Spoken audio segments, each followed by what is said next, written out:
नमस्कार दोस्तों, हमारे चैनल पर आपका स्वागत है। दोस्तों, उत्तर प्रदेश पुलिस का जो एग्जाम है वो 23 अगस्त से प्रारंभ हो रहा है और आपके पास समय बहुत कम बचा है। इस वीडियो में मैं आपके लिए कुछ ऐसे महत्वपूर्ण जीके के क्वेश्चन लेकर आया हूं जो कि पुलिस के एग्जाम में बार बार पूछे जाते हैं। पिछले जितने भी पुलिस के एग्जाम हुए हैं मैक्सिमम ये क्वेश्चन जो है उसमें रिपीट किए गए हैं। आप लोग इन 30 क्वेश्चन को बिल्कुल याद कर लीजिए जो कि पुलिस के एग्जाम में बार बार पूछे गए हैं। हमारा पहला प्रश्न है कि उत्तर प्रदेश में कुल कितने तहसील हैं। तो दोस्तों, उत्तर प्रदेश में कुल तहसील की संख्या जो है 351 है। जी हाँ दोस्तों, 351 जो है वह उत्तर प्रदेश में कुल तहसील की संख्या है। अगर क्वेश्चन है कि उत्तर प्रदेश में कुल कितने ब्लॉक हैं, तो ब्लॉक की कुल संख्या 726 है। और दोस्तों, ये समय के अनुसार बदलते रहते हैं। वर्तमान में 351 तहसील है और 726 जो है ब्लॉक हैं। अगला आपका प्रश्न है, राज्यसभा के सांसदों को कितना पेंशन मिलता है। तो राज्यसभा के सांसदों को 27,000 पेंशन मिलता है, जबकि लोकसभा के सांसदों को 25,000 पेंशन मिलता है। क्योंकि लोकसभा के सांसद जो होते हैं उनका कार्यकाल 5 साल का होता है, जबकि राज्यसभा के सांसद का कार्यकाल 6 साल का होता है। और यह पेंशन इनको प्रारंभ हुआ 2006 से, जब 2004 में जो है पैरामिलिट्री फोर्सेज का पेंशन बंद कर दिया गया, तो इनका पेंशन प्रारंभ कर दिया गया 2006 से। और इनको 2006 से 8,000 पेंशन हुआ था, अब जाके ये है 3 गुना से भी ज्यादा हो गया है। केरल की राजधानी क्या है। तो दोस्तों, केरल की राजधानी है तिरुअनंतपुरम। जी हाँ दोस्तों, तिरुअनंतपुरम केरल की राजधानी है। उत्तर प्रदेश में कुल कितने पुलिस सर्किल है। तो दोस्तों, उत्तर प्रदेश में कुल पुलिस सर्किल का मतलब कि कितने तहसील है। तो दोस्तों, 351 तहसील है, तो हर तहसील को जो है पुलिस सर्किल बनाया गया है। और दोस्तों, पुलिस सर्किल जो होता है उसका जो जितना रेंज होता है तो उसका एक अधिकारी होता है जिसे हम लोग सीओ कहते हैं, सर्किल ऑफिसर। सर्किल ऑफिसर जिसे डीएसपी भी कहा जाता है। तो जितने भी डीएसपी होते हैं या सीओ होते हैं वह एक तहसील के पुलिस व्यवस्था के अधिकारी होते हैं। अगला आपका प्रश्न है कि भारत में कुल कितने जिले हैं। तो भारत में कुल जिलों की संख्या 771 है। और दोस्तों, इसमें 2 इसलिए मैंने जोड़े हैं क्योंकि जो 2 जिला है वो पाक ऑक्युपाइड कश्मीर में है। जी हाँ दोस्तों, जो पीओके है, तो पीओके में भी भारत सरकार ने 2 जिले बना दिए हैं, लेकिन ये इस पे किसी भी जो है कर्मचारी की, सरकारी कर्मचारी की नियुक्ति नहीं हुई। यह केवल जो है कागजे पर जिला है, लेकिन जो है ग्राउंड पे इसका कोई अस्तित्व नहीं है। लेकिन फिर भी भारत सरकार पीओके का अपना हिस्सा मानती है और है भी, इसीलिए उसमें 2 जिलों को बना दिया है।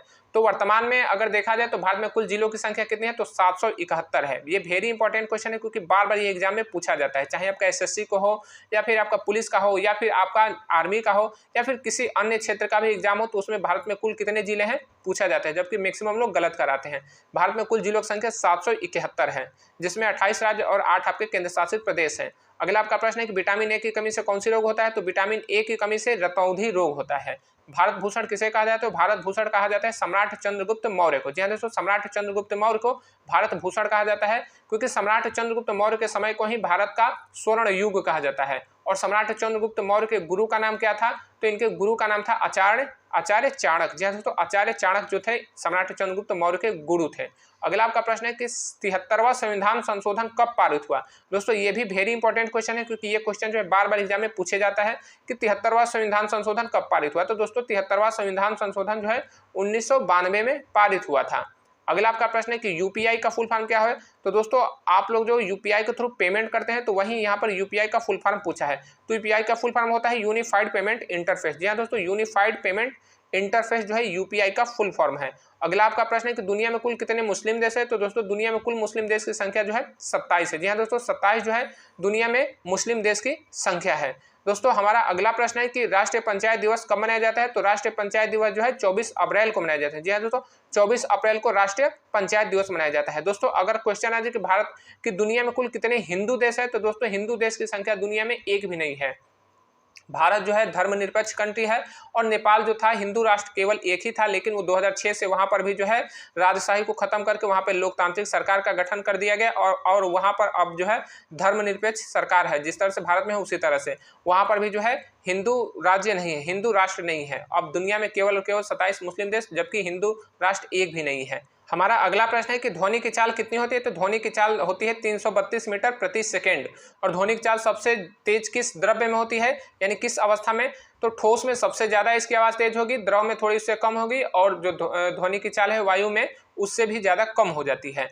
अगला आपका प्रश्न है कि ब्लॉक प्रमुख का चुनाव कौन करता है। तो ब्लॉक प्रमुख का चुनाव करते हैं क्षेत्र पंचायत सदस्य।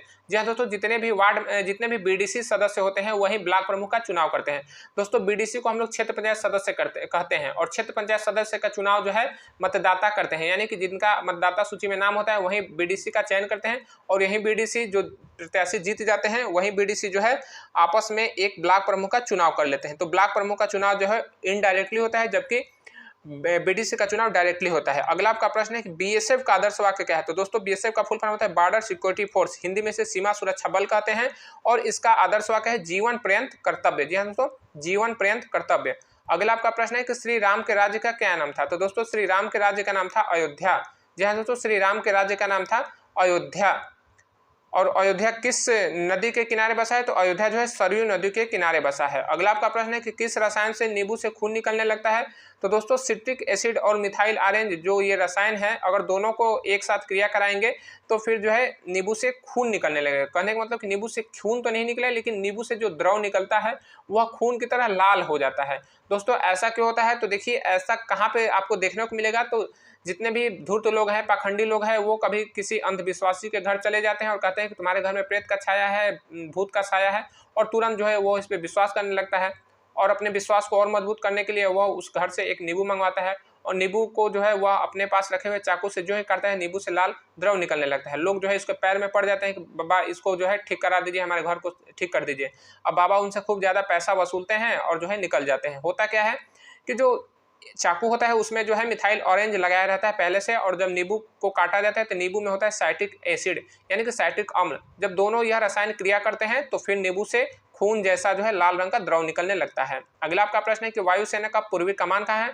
तो दोस्तों वायुसेना का पूर्वी कमान जो है वह शिलोंग में है। जी हाँ दोस्तों, वायुसेना का जो पूर्वी कमान है यानी कि एयरफोर्स का जो पूर्वी कमान है वह मेघालय की राजधानी शिलोंग में है।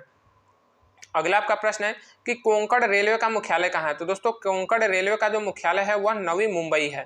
तो कोंकण रेलवे का मुख्यालय कहाँ है? तो यह है नवी मुंबई।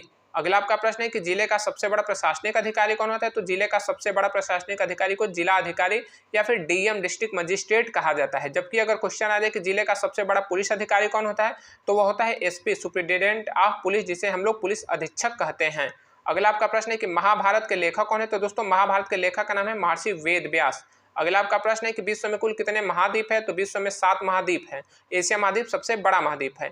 अगला आपका प्रश्न है कि गांव का प्रथम नागरिक कौन होता है? तो गांव का प्रथम नागरिक ग्राम प्रधान कहलाता है। अगला आपका प्रश्न है कि उत्तर प्रदेश पुलिस का आदर्श वाक्य क्या है? दोस्तों ये वेरी इंपॉर्टेंट क्वेश्चन है कि उत्तर प्रदेश पुलिस का आदर्श वाक्य क्या है? तो उत्तर प्रदेश पुलिस का आदर्श वाक्य है सुरक्षा आपकी संकल्प हमारा। दोस्तों यह क्वेश्चन जो है उत्तर प्रदेश पुलिस के एग्जाम में बार बार पूछा जाता है कि उत्तर प्रदेश पुलिस का आदर्श वाक्य क्या है, तो इसे ठीक से याद कर लीजिएगा। अगला आपका प्रश्न है कि केवल स्वदेशी नीतियों से ही भारत को फिर से विश्व गुरु बनाया जा सकता है, यह किसका कथन है? तो यह कथन जो है राजीव दीक्षित जी का है। जी हाँ दोस्तों, राजीव दीक्षित जी ने ही बताया, जो है कथन दिया था कि केवल स्वदेशी नीतियों से ही भारत को फिर से विश्व गुरु बनाया जा सकता है। दोस्तों राजीव दीक्षित बहुत ही व्यक्तित्व के धनी व्यक्ति थे। ये हमेशा जो है राष्ट्र के लिए बात किया करते थे, पर अफसोस कि इनकी जो है हत्या कर दी गई, जहर देकर इनको मार दिया गया। अगर राजीव दीक्षित आज जिंदा होते तो जो है भारत फिर से सोने की चिड़िया बन गई होती, क्योंकि इनका पूरा सपना था और इनका जो उद्देश्य था वह स्वदेशी पे आधारित था। विदेशी ताकतों को इनको भारत से दूर भगाना था।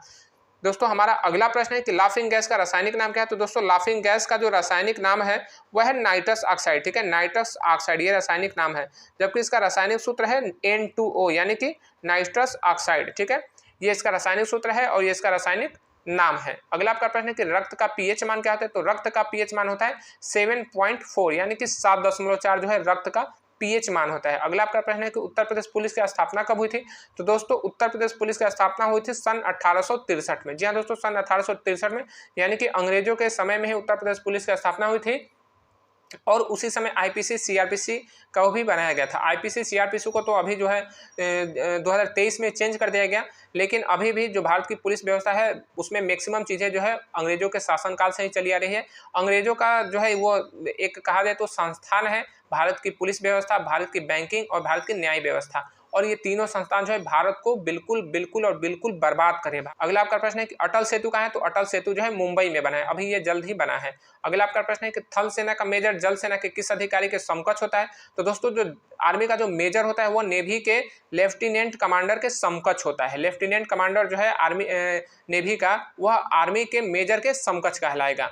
अगला आपका प्रश्न है कि उत्तर प्रदेश का उच्चतम न्यायालय कहाँ है? तो दोस्तों उत्तर प्रदेश का उच्चतम न्यायालय जो है प्रयागराज में है, और प्रयागराज का पुराना नाम क्या है? इलाहाबाद, और इलाहाबाद का पुराना नाम प्रयागराज था। तो प्रयागराज जो है अपने मूल नाम में वापस आ गया है।